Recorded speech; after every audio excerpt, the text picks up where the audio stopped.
Hello, everyone.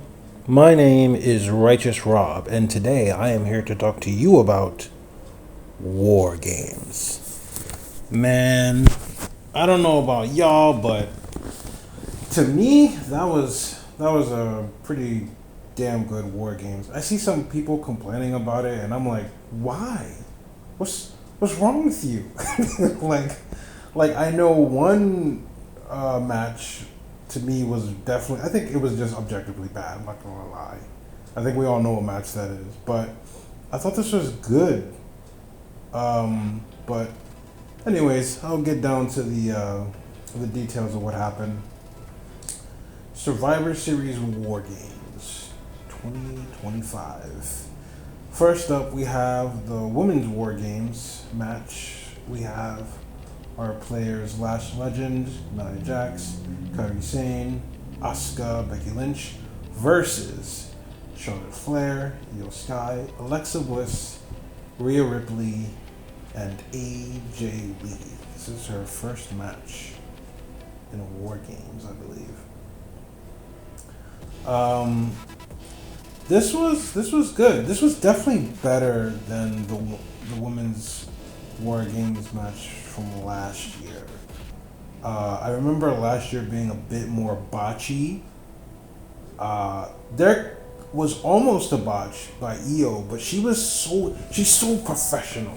She's so damn good. Gravity should have just made her fall, but she told Gravity, "Hold on a second, let me hit this move real quick," and she did it. Like she stumbled on the rope, and like it felt like midair. She just fixed it. She's such a pro. She's the best wrestler out of that whole group. So I'm so amazed by her. And Lash Legend. She didn't get no reaction because nobody knew who she was when she came in. But when she went in there and started knocking those chicks out, you knew her name. You knew her name after that was done. That was such a good introductory point for her to be in such a major PLE and beat up like names, like top names, just start knocking them out. One, two, three, just taking them down. That was really impressive.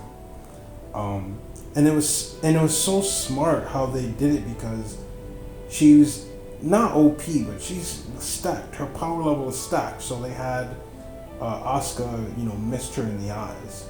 So that was just smart, just to keep her at bay while everyone else figured their shit out. That was so cool. That was so cool. Yeah, and I did not expect AJ Lee. I did not expect the finish to be a submission, because I feel like, I don't know. I always feel like those type of things, they have to have like a pop, like a thump, like someone getting knocked out, pinned, But a submission, I was not expecting that. That was really cool. That was the first time I've seen it, so I really appreciate that AJ did that to Becky Lynch, winning for the team. This match was really good. I originally was thinking this should have been the main event, but now, having some time to digest it and think about it more, this was a great opener because it gets everyone pumped. It's so much cool things happening, and it gets everyone ready for the rest of the show. I'm trying to think of where I would really put this, but I think the opening is the appropriate one. Although I do think the next match should have been the opener. I'm battling back and forth. I'll probably think about it more. But this was just a great opening match. I give this one, I rate it a 4.5. This was really entertaining. Definitely has some good rewatchability. But yeah, 4.5. The next match, we have the Intercontinental Championship match. Now, going into this, I was kind of disappointed. I was like, he's going to fight Dom again? Is he going to do it again? John Cena is on his way out. I want him to fight, I don't know, Jeff Hardy. I wouldn't have minded seeing him go up against CM Punk again, but I would have taken any of those, something cool, something, with oomph on his last PLE, but this this was way, way, way better than I expected, and I think they knew that, and they pulled out all the stops. You know, when Dom came out with this is John Cena versus Dom for the Intercontinental Championship, by the way.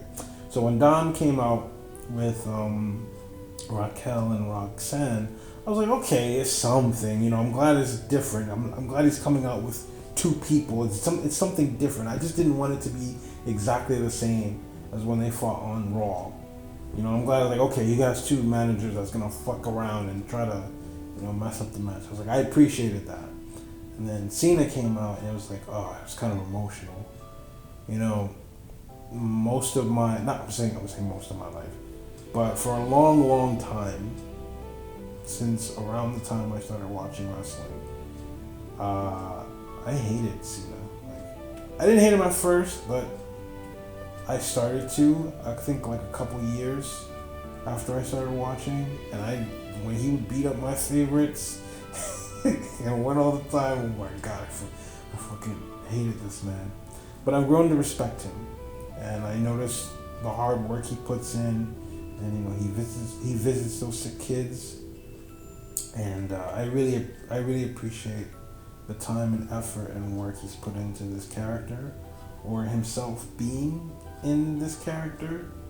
Either way, I appreciate him and I respect him, and it was a little sad seeing him because this is it, and only one more match to go, and you know I'm glad he took time to you know touch hands with the crowd, like go to the corners. That was really cool. And yeah, it was kind of sad, but it just makes you like appreciate the moment more. But anyway, on to the match. They have like a little back and forth, and it gets really interesting when Dom. It looked like it was like a botch. I don't know. They did a planned botch, and I don't even want to call it that because it was a work. I was worked because I really thought Dom. Because it was like some sort of, Dom was on the barricade, he jumped in some kind of hurricanrana and he fucked up his shoulder. And it looked real because they showed it on the replay. I was like, ooh, he landed on that. And I got worked because I thought, damn, in my mind I was like, fuck, this is Cena's last match. This is going to happen. This is really going to happen. But it just made it more memorable because it was a work and Dom got up sometime after that, and he was just trying to trick the crowd and trick Cena to get a pin with the help of Roxanne and Raquel. They get evacuated from the ring, and this, oh my god, from this is genius. Like that happens, I'm like, okay, this, you know, that's the end of that, and then of course it's Judgment Day. You know, the rest of them are gonna come out. JD McDonough and Finn Balor come out. And we see, you know, them fuck around with Cena a bit, and then we see the classic, the iconic two-man attitude adjustment. He has two guys on his shoulder. This, you know, I've only seen him do this 2 other times, and I like that. And so it's probably like that crowd's first time seeing it. They're like, holy shit, Cena's strong as fuck. He's lifting up 2 people, 2 grown men. And that just showed his power. And in hindsight, I really appreciate them doing that because Liv comes in and that was crazy, and they just do a full-on assault on John Cena. It's like a full-on attack. They go to, you know, pun and no pun intended, they go to war on him. It's like all this effort for one dude, but they show why, because he's the greatest of all time. He's a Grand Slam champion.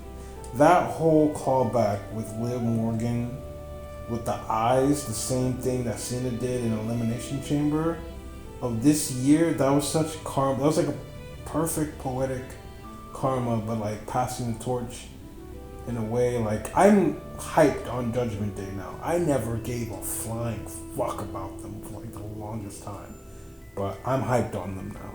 They're cool to me. So yeah, that was great.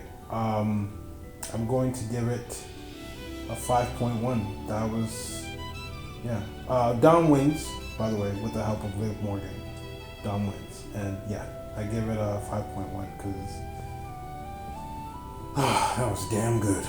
Damn good indeed. Okay, so on the next match, which I think we all know how we feel about this match. The Women's World Heavyweight title match with Nikki Bella versus Stephanie Vakir. The only good thing that appears to be the highlights of the match was just the Devil's Kiss spots. Yep. Just some ass. That's it. Nothing more. Nothing less. Just. Oh man. I was thinking, like, man, can Brie Bella come out? Maybe this would have helped if it had like a special guest referee. Or maybe if it was like a no holds barred. But this match, it sucked, bro. It sucked. And I told myself I wasn't going to fast forward it. But it took everything in my power not to. It took everything in my power not to, because I was like, no, don't fast forward it. Because I tried to, give it some space so I can skip to the commercials. The commercials, yes. But the match, I told myself I wouldn't do it, and oh my goodness, I really, really wanted to do it. But I watched the whole thing, and this was, I knew it. I knew it was going to be bad. Like, I was like, the only two people that are gonna ruin this PLE is these two. I said it and I was right. I was like, this is gonna suck. And it sucked. So I'm giving it a 2.1. Oh man. And I was thinking, like, fuck. It doesn't matter who wins. No shade to Stephanie Vakir. Cause maybe she was carrying Nikki. But I don't know. It's lately, like when she was in NXT, it was fire. She was on fire. Like, but now it's like, I don't know. Maybe it's because I don't know. It's running stale. It's running stale for me. But yeah, 2.1 is my rating for the Women's World Heavyweight match.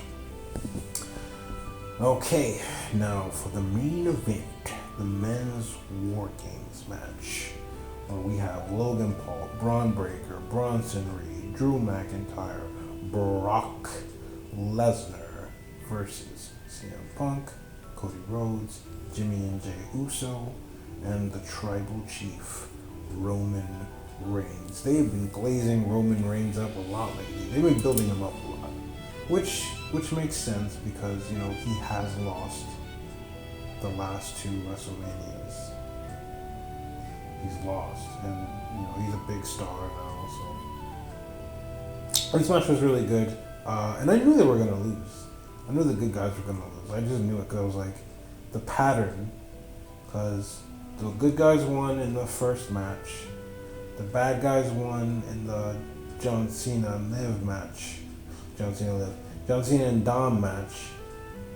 The good guy won in the Nikki Bella and Bakir match, so I was like, okay, the bad guys gotta win it this time. So I was like, I knew it. Great spots, a worrying spot between Cody, Punk, and Breaker, where his neck, oh my goodness, he landed on his neck, and it bothered my neck looking at it. The highlights were Roman and Brock fighting outside the cage. All the Punk, Drew McIntyre stuff was peak.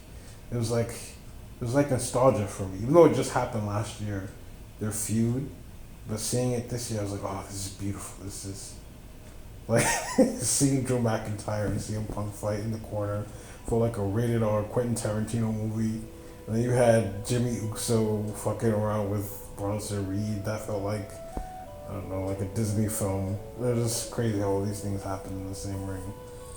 But yeah, this was great. And the mystery man jumped in, making Braun win for the team by pinning Punk, spearing him and then pinning him.